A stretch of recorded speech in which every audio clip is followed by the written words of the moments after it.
عمر فاروق رضی الله تعالی عنہ یو ځل راووت د کوره بهر او وی قتل یو لار باندې تیرېدو. عمر فاروق رضی الله تعالی عنہ په یو کور باندې تیر شو چې ګور یو زنانه د هغه ډېر عشقي اشعار وایي، عشق اشعار وایي. عمر فاروق رضی الله تعالی عنہ نوم به چې چا واورېدو بس هغه له به دا نوم کافي و. نو چې راغې ملګري هم ورسره و، نو دغه کور ته چې کوم دی اول ورته اواز وکړو چې څوک یې؟ نو هغه زنانه چې کوم ده ویرېده، اشعار یې پرېغوستل. بیا عمر فاروق رضی الله تعالی عنہ چې کوم دی دې ته خو چغې ووهلې، ګېټ یې کولاو نه کړو. عمر فاروق په ګېټ واورېدو. نو چې په ګېټ واورېده جیره هم ډاډه شوه. ورته وایي امیر المؤمنین ما یو غلطي وکړه چې ما اشعار وې او تاسو بار واورېدل، خو تا 3 غلطۍ وکړې. عمر فاروق ویرېدو چې هغه ته به چا ویلې عمر فاروق ته چې تا کې دا غلطي ده، بس دی به یېرېدو.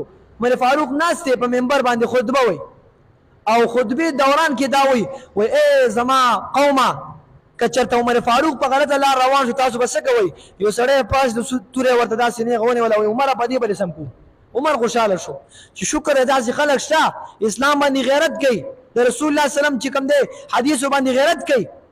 نو عمر فاروق رضی الله تعالی عنہ چې په ګېټ واورېدو هغه جینۍ ورته وایي چې ما یو غلطي وکړه او تا 3 وکړل. وایي کوم 3 مې وکړل؟ وایي اولنۍ غلطي دا وکړه چې الله قرآن کې فرمایي کله چې تاسو کورونو ته دننه کېږئ نو تاسو اجازت اخلئ. تا خو اجازت وانه خو ته څنګه راوړې؟ یو غلطي. وایي دویم غلطي دا وکړه عمر فاروقه چې الله قرآن کې وایي چې سړی او ښځه به ځان له نه کیني او نه به یوازې کېږي. ته مجنبي او زه مجنبي ته ولې راوړې؟ او دریم دا چې ما د اجازت وانه غوښتو ګېټ یې ونه و، تا 3 غلطۍ وکړې. دا د شریعت مسله ده. کله چا سړي سره کار یو کور له وله ورغې 3 پیرې به ورته ګېټ وې، که په 3 پیرو کې دله رو نه وتو نو تا له چې کوم دی دا اختیار دی چې ته واپس لاړ شي. دغه رنګې ته چاته موبایل باندې رنګ کې 3 پیرونه زیات به ورته نه کې. که هغې نه پس ده کې احساس یا ویغ یا کس او تعالی به سوال جواب درکړي. نو عمر فاروق رضی الله عنه ورته وایي هغه جینۍ ته چې زه د الله نه معافي غواړم، د هغې نه پس ستا نه معافي غواړم، ما خو دا غلطي وکړه، اوس راته بخښنه وکړه. نو دی چې دیز نه لاړو سهار چې کوم دی سهار شو سبا دغه جینۍ راوغوښتله عمر فاروق رضی الله تعالی عنه ورته وایي تا پرون اشعار وې دا خو تا ټیک نه کول. وایي ای عمر فاروقه رضی الله تعالی عنه ما بالکل اشعار وې، بالکل شعرونه مې وې او داسې اشعار مې وې د خپل خاوند دپاره 15 یا 20 ورځې مې کېږي چې ما واده کړی او زما خاوند چې کوم دی جرني فوج کې دی او تا جهاد ته لېږلی 9 میاشتې وشوې 9 میاشتې چې زه د هغې نه جدا یم.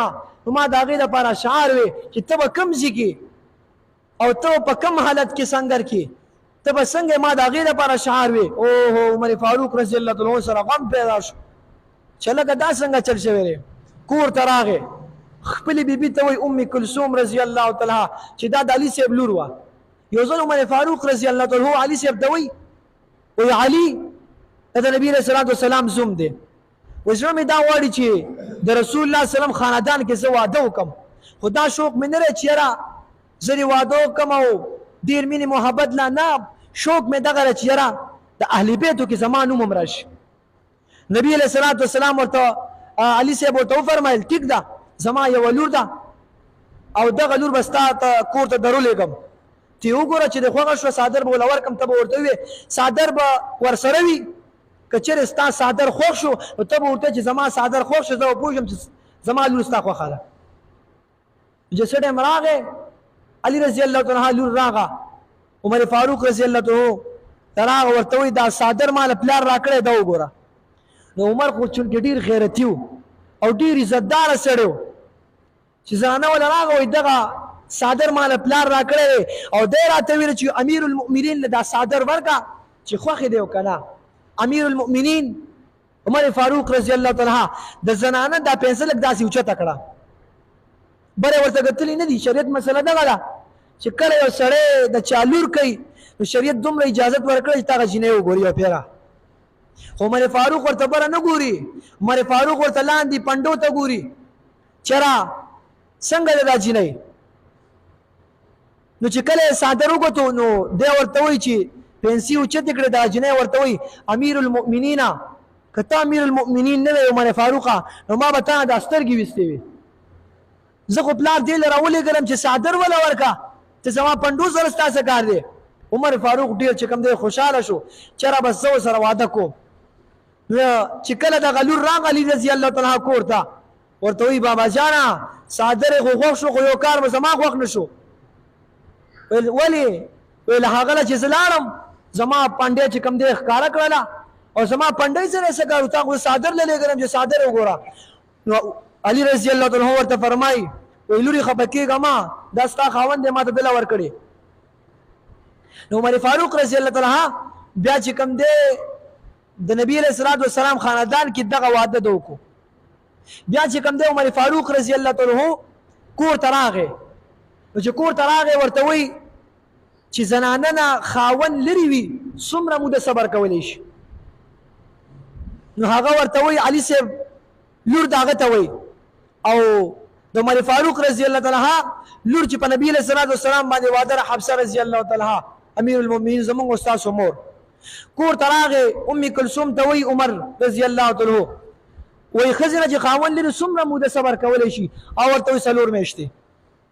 د سره چې کوم دی غم پیدا شو فکر پیدا شو دا ورنټ جاری کو چې نن نه پس څوک جهاد لځي او څوک سنگر ته ځي 4 میاشتو نه زیات وخت نه تیری 4 میاشتې چې برابرېږي واپس به کور ته راځي. هغه عمر فاروق رضي الله تعالی هغه سړی چې کوم دی کور ته واپس راولېږلو. دا د عمر فاروق رضي الله تعالی دستان او د عمر فاروق رضي الله تعالی د غیرت کیسې چې موږ تاسو وګورو نو موږ تاسو ته حیران پاتې شو. دغه رنګي نبی علیہ الصلوۃ والسلام عمر فاروق باره کې فرمایي که زمانه پس پیغمبر راتله عمره نو بیا به ته پیغمبر وي رضي الله تعالی. عمر هغه شخصیت دی و چې په کومه لار به عمر روانو په هغه لار به چې کوم دی شیطان نه تلو عمر نوم نه به یریدو. نبی علیہ السلام ناست دی او څه ماشومان چې کوم دی تمبل وایي. تمبل چې کوم دی کله سړي واده ماده وي نو داسې تمبل پکار دی چې هغې کې مشکړې نه وي. ساده تمبل په واده کې جایز دی ماشومانو دپاره غټو دپاره نه شریعت حکم دی. نو تمبل چې کوم دی وهلی کېږي نبي علیه السلام ناست دی. دې کې ابوبکر صدیق هم راغی چې جلیل القدر صحابي دی او دغه صحابي په قرآن سره چې کوم دی ثابت دی. اذ یقول لصاحبه لا تحزن ان الله معنا قرآن کې د ابوبکر صدیق رضي الله تعالی نبی اسلام صفت کوي. بیا چې کوم دی دا تمبل بیا هم جاری دی ابوبکر صدیق صاحب راغو تر دې پورې چې عمر رالی رضي الله تعالی ماشومان کېناستې په تمبل باندې او لاندې ګوري. نبی علیہ السلام عمر ته وایي عمره چې کوم ځای کې تیل د شیطان دی ګوره دلته زه ناست ومه دی ونه کړه چې پیغمبر ناست دی ابوبکر صدیق صاحب راغی دی ونه کړه چې صحابي دی خو چې ته راغې ورته پته ولګه چې عمر ډېر غوسناک دی دبدبې ده نو هغه تمبل باندې خپله کېناستل او تا نه ویرېدل. ځکه خو نبي علیه الصلاة والسلام دعا کوي الله په 2 عمرو کې یو عمر دنه غواړم یو ابو جهل یو عمر بن الخطاب رضي الله تعالی هغه دعا قبلېږي د عمر رضي الله تعالی مبارک. نبی علیه الصلاة والسلام په دعاګانو باندې عمر فاروق رضي الله تعالی غوښتې